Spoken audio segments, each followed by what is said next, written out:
10,000 रुपया दीजिए हमारे आरआई साहब के यहाँ और आप 1 महीना के लिए घर चले जाइए। आप लखनऊ के पुलिस लाइन में चले जाइए और बैरिक देख लीजिए, इतनी खराब स्थिति है। आप केवल जाके देखिएगा, बाहर लोग बरांडे में पड़े हुए हैं। इतना तो पशुवत जो पशु हैं उनके लिए लोग व्यवस्था कर देते हैं कि कोई पशुओं से बदतर जीवन जी रहे हैं। बिल्कुल एकदम पशुओं से बदतर। पुलिस वाले लगभग महीने भर में या कहें कि साल भर में एक बैठक करते हैं जिसमें सभी पुलिसकर्मियों से पूछा जाता है कि बताइए भैया क्या तकलीफ है, उस तकलीफ का निवारण किया जाए। उसको सैनिक सम्मेलन कहा जाता है। तो उस सैनिक सम्मेलन में सबसे पहले ये बता दिया जाता है हमारे आरआई महोदय के द्वारा कि इसमें कहना कुछ भी नहीं है, आपको जो कुछ कहना है वो हमसे कहना है, आका महोदय से कुछ भी नहीं कहना है। क्योंकि आका महोदय सबको ये जानना सुनना चाहते हैं, क्योंकि ऑन रिकॉर्ड सारी चीज़ें रहती हैं कि सभी लोग जो है चांदी के चिम्मच से घी दूध पी रहे हैं, मट्ठा छछा पी रहे हैं। बहुत सारे अधिकारियों ने तो ऐसा कह दिया कि क्या प्रूफ है कि तुमको पीरियड्स आया, क्या अपनी बहन बेटियों से कोई ऐसे पूछ सकता है क्या? कि वो बोल पाना ऐसे है कि आत्महत्या जैसा, कि आप बोलेंगे आप जो है नौकरी से सस्पेंड और बर्खास्त कर दिए जाएंगे, जैसे मैं सस्पेंड हो गया हूँ।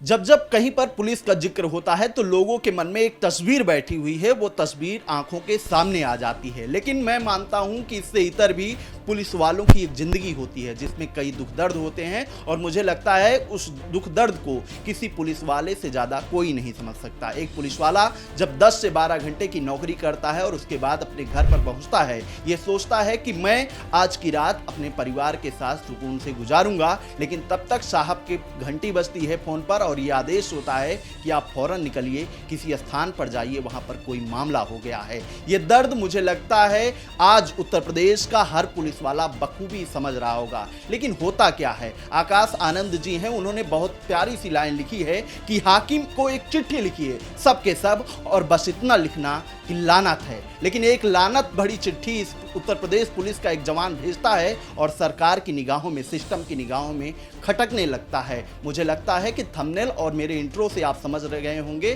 कि मैं किसकी बात आज कर रहा हूं। तो सुनील कुमार शुक्ला जी, जिन्होंने इस सरकार को लानत भेजी, इस सिस्टम को लानत भेजी और इस सिस्टम के खिलाफ आवाज उठाने की हिम्मत की, हमारे साथ हैं। बहुत बहुत स्वागत है आपका। जय हिंद, वंदे मातरम।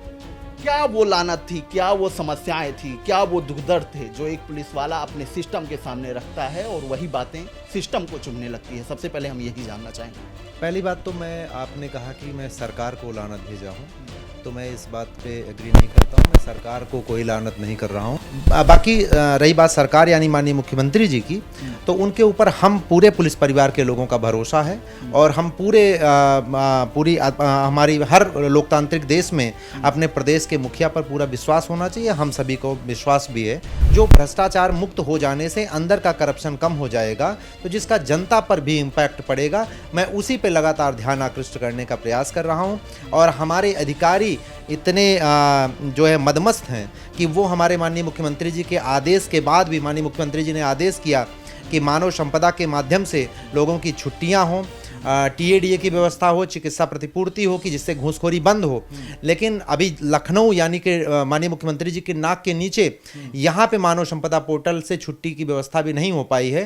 तो मुझे लगता है कि ये बहुत एक क्वेश्चन मार्क खड़ा करता है कि हमारा चिल्लाने का असर क्या हो सकता है जब हमारे माननीय मुख्यमंत्री जी की आवाज़ ये लोग नहीं सुनने को तैयार हैं। जहाँ की मैं बात करता हूँ वहाँ पे एक बार लोग थोड़े दिन के लिए समझते हैं, उसके बाद फिर जस का तस हो जाता है। मुझे लगता है कि ये बात आपके माध्यम से माननीय मुख्यमंत्री जी तक पहुंचेगी तो निश्चित तौर पे आपकी नकेल कसी जाएगी और मानव संपदा पोर्टल से छुट्टी होगी। और छुट्टी इस तरह नहीं होनी चाहिए कि जिस दिन छुट्टी है उसी दिन रवानगी हो, बल्कि 2 दिन पहले हमें जो है छुट्टी पता हो जानी चाहिए कि मेरी छुट्टी हो गई है, जिससे कि हम टिकट करा सकें और जा सकें, जिससे हम अपमानित जो ट्रेनों के अंदर होते हैं वो हमारी जो मानहानि होती है वो चीज़ ना हो। अच्छा, हम बात कर रहे थे कि पुलिस वालों की ज़िंदगी में क्या दुख दर्द चल रहा है। मैंने अपने इंट्रो में जिक्र भी किया कि कोई पुलिस वाला होता है जो 10-12 घंटे नौकरी करता है, उसके पास ये अपने घर पहुंचता है तो सोचता है कि सुकून से आज परिवार के साथ कुछ वक्त गुजारूंगा, लेकिन तब तक साहब के फ़ोन की घंटी बज जाती है। कई पुलिस वाले मेरे संपर्क में हैं, इसलिए मैं ये समझता हूँ कि मैं उनके दुख दर्द को जान रहा हूँ। क्या कुछ आप बताना चाहेंगे, किस तरीके से ज़मीनी स्तर पर ये कुछ हालात चल रहे हैं? बिल्कुल, मैं सारी चीज़ें, जैसे आपने कहा कि घर पहुंचता है,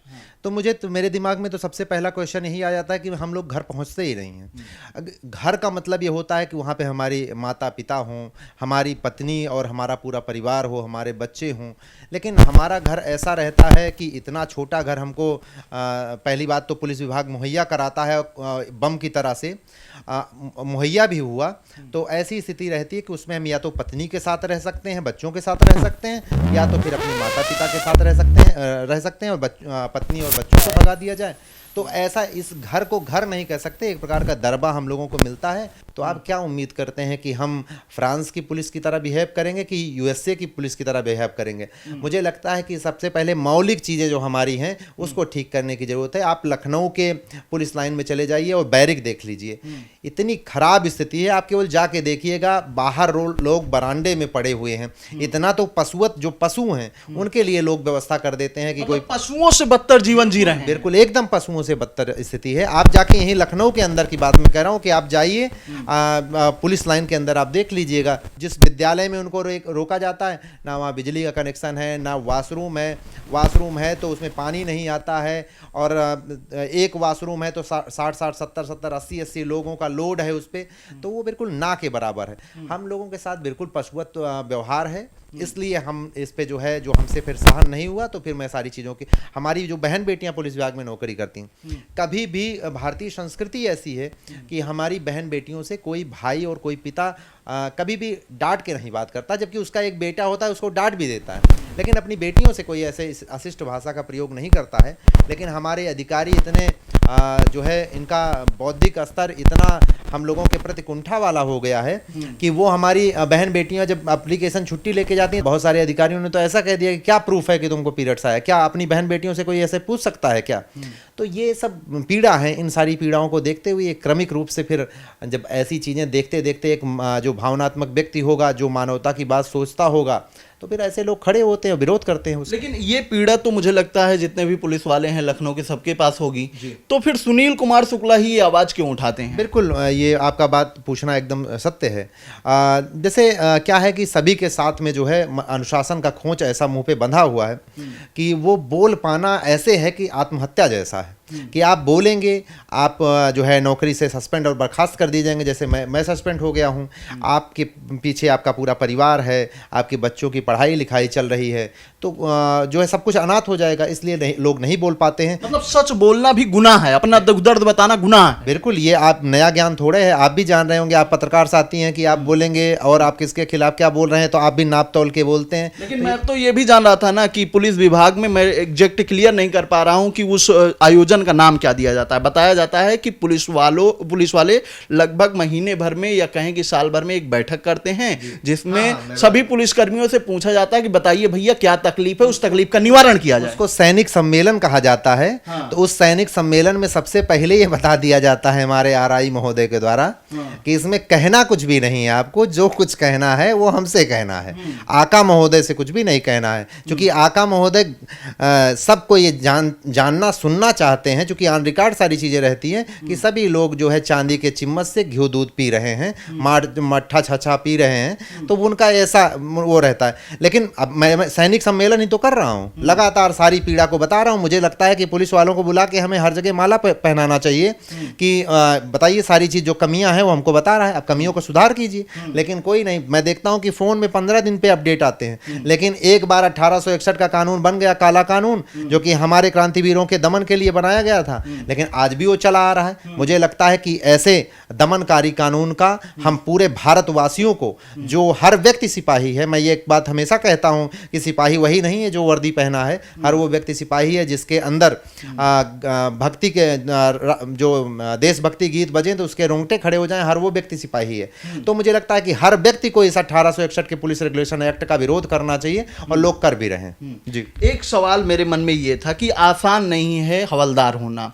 कोई भी पुलिस वाला हो, सिपाही हो, कांस्टेबल हो, वो जब 8-10 घंटे की नौकरी करता है तो मुझे लगता है कि वो खड़े होके करता है और पूरे दिन इस कड़ी कड़ी धूप में खड़े रहना एक बड़ी चुनौती होता है। इसके बाद जब घर पे पहुंचता है फिर साहब की वही घंटी बजती है। तो हम इस पे आना चाहेंगे, वो घंटी आखिर क्यों बजती है? क्या इतनी संख्या नहीं है पुलिस विभाग के पास कि नाइट की शिफ्ट अलग व्यक्ति करे, डे की शिफ्ट अलग व्यक्ति करे?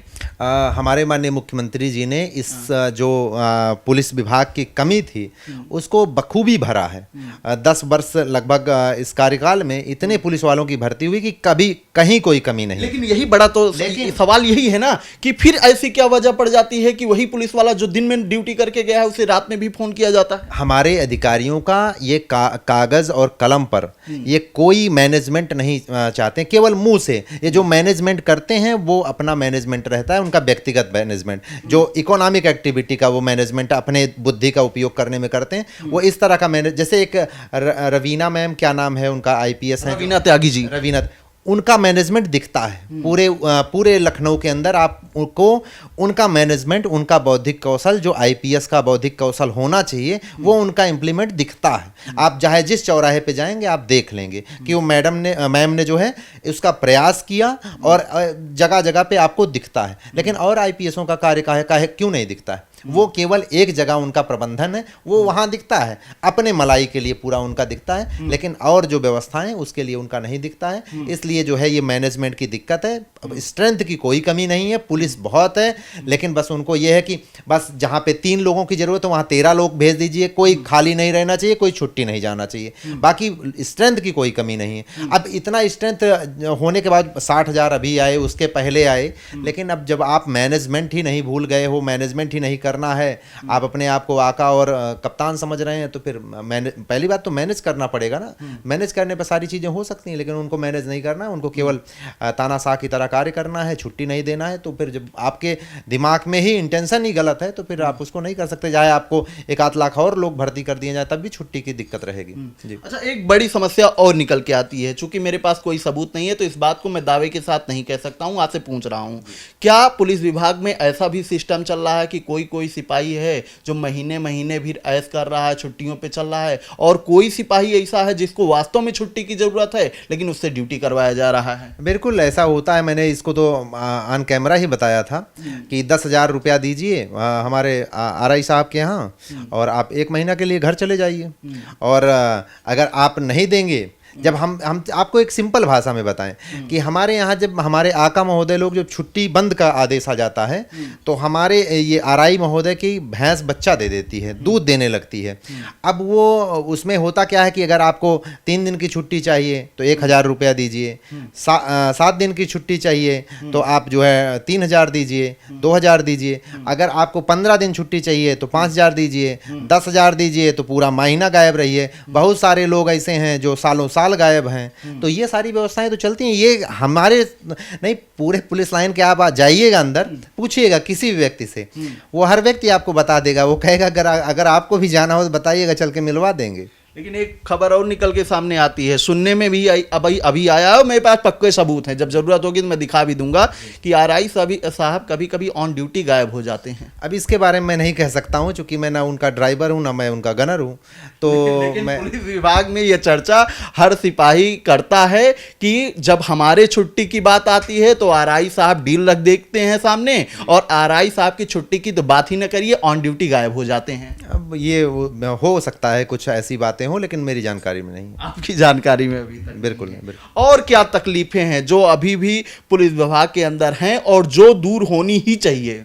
निश्चित तौर पे जैसे हम लोगों को 200 रुपया साइकिल अलाउंस मिलता है, कोई भी हमारे भारत का कोई भी नागरिक कह सकता है कि 200 रुपये इन लोगों को साइकिल अलाउंस मिले, एकदम गैर व्यवहारिक है। इसमें निश्चित तौर पे सुधार होना चाहिए। क्या आज का भी पुलिस विभाग साइकिल से चलता है? बिल्कुल मिलता तो यही है मुझे। मैं तो कागजों में मैं तो लोगों से कहूंगा भी कि हमारे उत्तर प्रदेश पुलिस के लोग जो है साइकिल से चलें। जब हमको साइकिल अलाउंस मिल रहा है तो साइकिल से चलना भी चाहिए। और हमारे यशस्वी प्रधानमंत्री जी का कहना भी है कि पेट्रोल को अभी संरक्षित करिए, थोड़ा सा ज़रूरत है उसकी, रोकना है। और मुझे लगता है स्वस्थ भी रहोगे आप साइकिल से चलोगे, और साइकिल अलाउंस आपको मिल रहा है तो निश्चित तौर पर साइकिल निकालना चाहिए और साइकिल से ही चलना चाहिए। और दूसरा ये कि जैसे लखनऊ जनपद में हम लोग रहते हैं तो 2400 रुपये हमको HRA मिलता है। क्या आप कह सकते हैं कि 2400 रुपये में हमको हमको कोई एक कमरा दिलवा देगा पूरे लखनऊ के अंदर कहीं पे भी? कहीं नहीं मिलने वाला। लेकिन 2400 रुपये हमको HRA मिलता है, बिल्कुल गैर व्यवहारिक है, इसको बदलना चाहिए। हम लोगों को TADA मिलता है, जैसे बनारस जैसे शहर में हम गए तो 390 रुपया हमको मिलेगा। 2 जून का भोजन उसमें करना है और एक अच्छे कमरा को ले लीजिए जिसमें आप आराम से रहिए ड्यूटी करने के बाद, और 90 रुपया घूस का दे दीजिए। मतलब 390 में 90 घूस चला गया, 300 रुपया में 2 जून का भोजन और रहने की व्यवस्था। क्या यह प्रासंगिक है? बनारस जैसे शहर में आप रह पाएंगे एक दिन 2 जून का भोजन और रहना? वो तो मोदी जी से पूछना पड़ेगा। नहीं, मैं माननीय मुख्यमंत्री और माननीय प्रधानमंत्री जी से नहीं, मैं क्योटो बना दिया है मोदी जी ने उसको, तो हो सकता है वहां पर ऐसी सुविधाएं हो कि इतने पैसे में गुजारा हो जाए। मैं अपने अधिकारियों से पूछना चाहूँगा कि जब वो जाते हैं उनके लिए हम तो यहाँ तक देखते हैं, हम अपने अधिकारियों के साथ जब जाते हैं तो हमारे अधिकारी के लिए एक लग्जरी होटल है, उसके अंदर उनका कमरा हो जाएगा। लेकिन वो ये नहीं देखते कि उनका गनर और जो उनका ड्राइवर है वो कहाँ सोएगा। वो चाहे जहाँ सोए, गाड़ी के अंदर पड़ा रहे कि कहीं बेंच पे पड़ा रहे कि कहीं किसी फुटपाथ पे पड़ा रहे, उससे कोई मतलब नहीं। वो टाइम बता देंगे कि 8 बजे पहुँच जाना, नहा धो के आप तैयार एकदम पूरा चाक चौबंद होके पहुंच जाना। साहब निकलेंगे, साहब को रिसीव करके। साहब को कोई मतलब नहीं है कि आपको क्या क्या मिला, आप सोए कि नहीं सोए, लेकिन टाइम से ड्यूटी रही है। अच्छा, मेरे मन में एक सवाल ये उठ रहा है कि 2026 में जब अपराधी अपाची और बुलेट से घूम रहे हैं तो पुलिस वाले साइकिल से कैसे पकड़ेंगे अपराधियों को? यही तो हम कहते हैं कि जब कोरोना टाइम था तो हम लोगों ने पूरे प्रदेश के लोगों का, पूरे देश के लोगों का जो है, हम लोगों ने अपने उनकी माता पिता को अपनी माता पिता मान के हम लोगों ने सेवा किया। अब हम लोगों की जो है ऐसी स्थिति है, हम अपनी व्यथा भी उठा रहे हैं, तो मुझे लगता है पूरे प्रदेश और पूरे देश के लोगों को अब इस समय हमारा भी सहयोग करना चाहिए, और लोग कर भी रहे हैं, और निश्चित तौर पे सहयोग मिलेगा तो हम लोग इसमें जो है हमारे साथ भी जो अमानवीय कृत्य हो रहे हैं वो मानवतापूर्ण होगा, और एक व्यवहारिक जो ये अलाउंस मिलना चाहिए वो मिलेगा। ठीक है, सुनील कुमार शुक्ला जी हमारे साथ थे। शुरुआत में इन्होंने एक बात कह दी कि हम अपने सिस्टम को लानत नहीं भेज रहे हैं, लेकिन मैं लानत भेज रहा हूं एक ऐसे सिस्टम को जो अपने ही कर्मचारियों को नहीं खुश कर पा रहा है। इतनी तकलीफें हैं, इतने दुख दर्द हैं, तो बताइए जब अपने लोगों का आप दुख दर्द नहीं दूर कर पा रहे हैं तो मेरे जैसे एक आम व्यक्ति के जीवन के दुख दर्द को आप कैसे दूर कर पाएंगे? मुझे लगता है कि सरकार को, प्रशासन को, इस पुलिस विभाग को एक बड़ा सुधार करने की आवश्यकता है। देखना है कि आने वाले समय में क्या कुछ फिलहाल बदलता हुआ दिखाई देता है। इस बातचीत में फिलहाल इतना ही। ऐसी खबरों को आपके बीच में लेकर आते रहेंगे, तब तक देखते रहिए खबर 4। कैमरा पर्सन अभिजीत के साथ अमन सिंह, लखनऊ।